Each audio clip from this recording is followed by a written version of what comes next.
Bonjour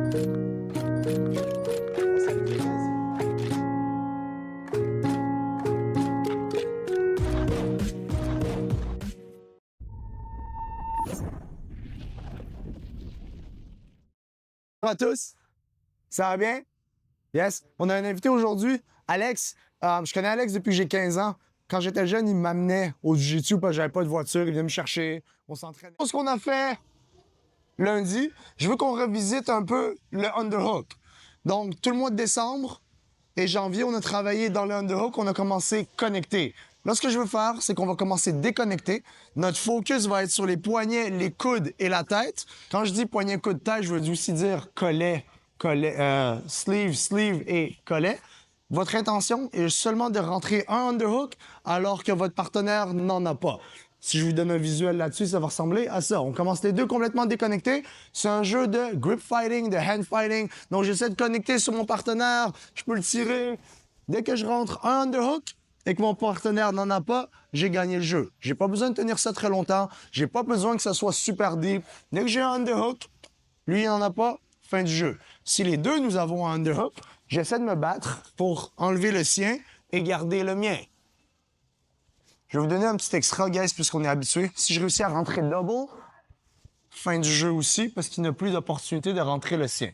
Je recommence. Focus, poignet, coude, tête, contrôle intérieur pour créer des angles et aller chercher un underhook. C'est mon premier training écologique, disons. Le début de la classe, pour moi, je suis pas vraiment déboussolé. Ça ressemble à ce qu'on appellerait un warm-up drill dans une classe standard. Mais à mesure que ça va avancer, effectivement, il y a des choses qui vont me surprendre. On va voir. On travaille le lasso. On continue sur le lasso. Je vais aller... Les mêmes jeux qu'on a fait lundi, guys. Je vais juste parler d'un peu de focus différemment parce que j'ai remarqué qu'on avait de la difficulté à garder notre jambe qui n'est pas dans le lasso impliqué. Donc aujourd'hui, ça va être surtout ça le focus. La jambe qui n'est pas en train de mettre le lasso. Donc, on va commencer dans lasso. L'autre main va avoir spider. On a déjà dit que le lasso et le spider étaient des contrôles intérieurs du haut du corps. Un peu comme on a fait avec les hooks intérieurs, le X et le single X, qui sont des contrôles intérieurs sur les jambes. Là, on travaille avec des contrôles intérieurs qui sont sur le haut du corps. Mon intention pour ce jeu-là, guys, c'est juste de garder mon lasso et mes contrôles intérieurs. Est-ce que vous me suivez? Je veux juste l'empêcher de déconnecter pour le moment. Je veux garder ça bien rentré ici et ça bien rentré là. Ce que je veux qu'on focus, par contre, c'est cette jambe-là surtout. Ici, je vois pas de problème. Ici, je vois des problèmes. Vous laissez votre jambe se faire bouger à droite, à gauche comme lui il veut. Donc, aujourd'hui, vous allez avoir une intention un peu différente. Je veux qu'on utilise ça pour le bouger. Je veux qu'on crée des ouvertures. Je veux qu'on sépare son épaule. Dans le fond, lui va vouloir garder ses coudes serrés. Moi, je vais devoir réussir à sortir son coude. Je vais devoir réussir à ouvrir sa hanche. Je vais devoir réussir à séparer ses coudes de sa masse centrale. Je veux qu'on reprenne le contrôle intérieur, ici, et qu'on réussisse à se débarrasser du lasso. Fait que dès que je... Dans le podcast, on a parlé que l'entraînement écologique, c'était un système un peu de contraintes et que l'étudiant doit trouver des solutions, qui effectivement qui semble être le cas. Par contre, Amine prend beaucoup de temps d'expliquer les concepts et même des concepts sur plusieurs cours. Donc, on a entendu parler des problématiques qu'il avait vues dans le cours précédent, donc il essaie de les corriger. Donc, l'étudiant n'est pas totalement laissé à lui-même. Il y a le côté créatif qui laisse à lui-même, mais pas nécessairement abandonné par le professeur. Donc, il apprend quand même beaucoup de son professeur. Now you have the choice to go on your knees or stay standing. Because last week, these two games were separated. You guys remember? All right, let's go. Yeah. Fini, Ryan. Fini. Don't forget, bottom person, you're trying to separate the elbows. Nice, c'est beau ça, Hugues. Person bottom, you're trying to separate the elbows.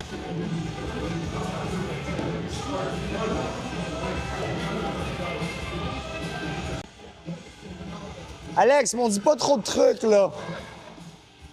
Il va se mettre à passer mon lasso, là.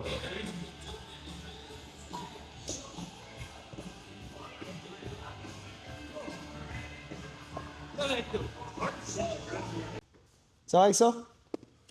Good. Je voyais ce que je voulais voir. Certains d'entre vous essayaient vraiment de séparer les coudes du corps. C'est exactement ce que je voulais. Beau travail. Il y en a d'autres qui semblaient avoir un peu moins compris. N'hésitez pas à poser des questions, guys, quand je finis mon jeu. Fait que... Go. On va juste se rappeler un peu ce que j'ai dit. Lasso Spider, son but numéro 1, c'est de garder. Donc, malgré que les étudiants sont un peu laissés à eux-mêmes au sens où les techniques exactes ne sont pas nécessairement montrées, Amine, quand même, tout le long de la pratique, les coachs leur expliquent les concepts, s'assurent qu'ils ont bien compris. Là, on voit une petite récapitulation de ce qu'il a vu top et bottom pour l'exercice 1. Et ensuite, il va partir dans l'exercice 2 avec les nouvelles contraintes et les nouveaux objectifs. Donc, les étudiants ne sont pas laissés à eux-mêmes. Ils ont quand même un bon encadrement de la part d'Amine, malgré que c'est un training quand même ouvert. Donc, je vous laisse sur le jeu numéro 2. Je veux garder mes contrôles intérieurs, mon lasso et mon spider, et je veux séparer ses coudes de son corps et transitionner mon lasso. On a vu 3 types de lasso, le lasso deep, le shallow lasso et underhook, aller chercher entre les jambes. Tout le monde me suit? Par contre, je vous mets une condition. Je commence avec le deep lasso. Je veux séparer ses coudes et transitionner. Ensuite, je reviens au milieu, reséparer ses coudes avant de réussir à retransitionner. Si je suis capable d'aller chercher les 3 types de lasso, normal, épaule et entre les jambes, sans perdre mes connexions, je gagne le jeu. Tout ce que j'essaie de développer ici, c'est une aisance à transitionner entre 3 types de lasso qui donnent 3 types de résultats un peu différents. Vous allez pouvoir shooter des soumissions, des sweeps, et il y en a un autre qui est un peu plus utile à contrôler. Je ne sais pas si vous me suivez. Avant de vous montrer tout ça, je veux qu'on soit juste capable de jouer deep lasso, shallow lasso et lasso entre les jambes. Par contre, avant de transitionner à chaque fois, je veux qu'on sépare les coudes. Qu'est-ce que ça va créer? Ça va créer un déséquilibre. Si vous faites juste transitionner n'importe comment, vous donnez trop d'opportunités à la personne de désengager le lasso. Tout le monde me suit? Beautiful. La personne par-dessus, je vais le répéter, je veux beaucoup de monde essayer d'arracher. Par contre, regardez ce que Alex a montré à Will. Puis regardez bien la main dans laquelle je mets le lasso. S'il réussit à juste sortir sa main, pouf, mon lasso est vraiment, vraiment compromis. Puis là, il peut arracher. Essayez pas d'arracher d'ici. Okay? Ça va être très difficile parce qu'il se bat contre toute ma jambe. Vous voyez, il me décolle du sol. Par contre, s'il enlève, puis là, je vais tenir de la même façon, je peux rien faire. Fait que votre focus, avant de désengager, c'est de sortir la main et battre le spider. Ensuite, vous pouvez commencer à désengager les jambes. Fait du sens? C'est parti. Remets à l'intérieur. Ouais. Puis ta main doit être ici. Ta main doit être... Ouais, exact. Puis tourne ta main. Ouais. Puis après... Pendant le jeu numéro 2 de Lasso, Amine me dit que le prochain jeu, c'était quelque chose du dos. Qui là me surpris parce que quand on avait discuté dans le podcast, je pensais que pendant des mois, ils faisaient la même position. Alors que je réalise qu'ils font plusieurs positions dans le cours qui traînent sur une longue période, qui fait en sorte que les cours sont quand même variés. Et aussi, ce que je suis en train de me rendre compte, c'est que le cours, on dirait un géant warm-up drill, mais avec le professeur qui ajuste toujours des concepts, qui donne plus d'informations. Donc, c'est différent d'un cours où on est statique, qu'on fait des techniques et après, on va faire des drills ou avant. Très intéressant. Last games. 2 more. I need a body. Fine. You're the body. Back take. I'm going to go with 1 hook, guys. You guys remember the games with no hooks? Now we start with 1 hook. I have my double unders. It's the same game. My focus is to stay chest to chest and hip to hip as long as I can. I am not allowed to put 2 hooks in, but I am allowed to switch hooks. J'ai le droit de changer mes crochets comme je veux. Mon intention, c'est de l'amener du même côté où j'ai le crochet. Vous pouvez maintenant, cette semaine, aller d'ici à là. Vous pouvez changer votre seatbelt comme bon vous semble. Vous pouvez changer votre crochet comme bon vous semble. Ça va quand même très bien, ces jeux-là. Lui, son focus, c'est de sortir ses hanches de ma ligne de milieu, trouver l'intérieur avec ses coudes, get your elbows on the floor, hop, se retourner pour me faire face. Qu'il soit debout, couché par-dessus moi ou en dessous de moi, dès qu'on est face à face, c'est la fin du jeu. Même si je me retrouve en mount, oui, c'est 4 points de plus en termes de compétition, mais en termes de positionnement, il a quand même amélioré sa position. Fait du sens? Let's go! Donc, le jeu de dos, on avait le droit de juste mettre un hook. J'avoue que malgré qu'il l'a très bien expliqué, j'étais un peu confus. Je me disais, est-ce que j'ai le droit de fermer half guard du dos? Est-ce que j'ai pas le droit? Là, j'avoue que j'ai aucunement dans l'exercice, j'ai jamais changé de hook parce que j'oubliais que s'il enlève un hook, il fallait le remettre. Donc, ça prend quand même un petit moment d'adaptation pour comprendre c'est quoi exactement les règlements, qu'est-ce qu'on a le droit de faire. Mais c'est quand même intéressant parce que je pense que garder le dos, c'est quelque chose que je fais pas vraiment beaucoup, donc ça m'a forcé à pratiquer ça. Habituellement, quand la personne sort, je monte ou je fais un bow and arrow, un bar, etc. Donc là, ça me forçait à faire quelque chose qui n'était pas nécessairement dans mes habitudes. Le crochet, c'est vraiment qu'on apprenne à utiliser un crochet pour retourner la personne, pour l'amener, entre parenthèses, du bon côté, du côté où est-ce qu'on a le crochet. Make sense? Ce qui est important, c'est qu'on n'oublie pas nos principes de la semaine passée où est-ce qu'on n'avait pas de crochet. On peut quand même utiliser l'extérieur des genoux pour rediriger. La première chose que je veux faire quand quelqu'un réussit à battre mes deux hooks et sortir ses hanches, c'est lui forcer un turtle. Je ne peux pas rester en dessous de lui. Il faut que je me retrouve par-dessus. Comment je fais ça? Je force un turtle, je me retrouve par-dessus, je peux réengager mes crochets. Tout le monde comprend ce que ça veut dire? Je vais vous le remettre sous visuel. Si Alex réussit à battre mes crochets puis il met son dos par terre, il va falloir que je le retourne en turtle pour pouvoir remettre mes crochets. Fait que ça, ce qui arrive, c'est que je kick à l'extérieur de ses genoux. C'est des crochets aussi. Est-ce qu'ils sont moins efficaces que des crochets intérieurs? Oui, mais on peut quand même les utiliser. C'est extrêmement important qu'on soit capable de récupérer le dos. Make sense? Prochain jeu, même chose. Par contre, la personne qui a le dos maintenant a une condition de victoire. Ce que je veux qu'on fasse, c'est qu'on connecte au collet à deux endroits. Je vais vous montrer ça ressemble à quoi. Donc, cette fois-ci, on va commencer avec le seatbelt. Ça va lui donner une condition de plus. N'importe quoi qu'il fait, un crochet, excusez-moi. N'importe quoi qu'il fait, il doit toujours avoir une main sur la main qui risque de l'étrangler. C'est une condition qu'il doit respecter en tout temps. Tout le monde comprend pourquoi. S'il se met à se battre avec mon pied à deux mains, ben moi, je vais juste venir l'étrangler tout de suite. Donc, son focus, c'est d'enlever mes connexions, d'enlever mes pieds, boum, désengager ses hanches et me faire face. De n'importe quelle façon possible, comme dans les autres jeux qu'on travaille depuis plusieurs semaines déjà. Moi, à n'importe quel moment, si j'ai réussi à attraper le collet en haut et le collet en bas, fin du jeu. En gros, c'est une super belle expérience. On bouge sans arrêt, puis peut-être que tu fais des mini-combats sans arrêt, même pendant que tu apprends. Donc, pour une personne qui aime bouger beaucoup puis qui n'aime pas écouter les techniques très longtemps, je pense que ça serait idéal. C'est vraiment le fun. Je vous laisse sur les mots de la fin et ensuite un sparring de Amine avec ses élèves. Merci. On s'est amusé, guys? Yes, merci à tous pour votre présence. Samedi, compétition. À main levée, ski compétitionne. That's it. Dernier hard training. Demain, relax. Vendredi, on a comme classe, mais ça va être en open mat. On va bouger. Ce ne sera pas comme d'habitude. Il n'y aura pas de sparring. Je veux qu'on reste lousse, mais je veux pas qu'on se blesse. Fait que venez si vous voulez. Si vous voulez prendre la soirée off, prenez ça off. Il n'y a aucun problème. Faites comme vous le sentez. Puis samedi, on montre à tout le monde on est qui. Ça va être la première compétition en groupe comme ça. Merci à Alex d'être venu rouler avec nous. Je pense que tu vas venir donner un cours. Ouais, je vais trouver une date, puis je vais venir. OK. Alex va venir donner un cours, comme on a eu Carl puis on a eu Andrew.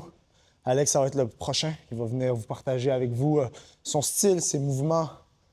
Vous pouvez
Yeah.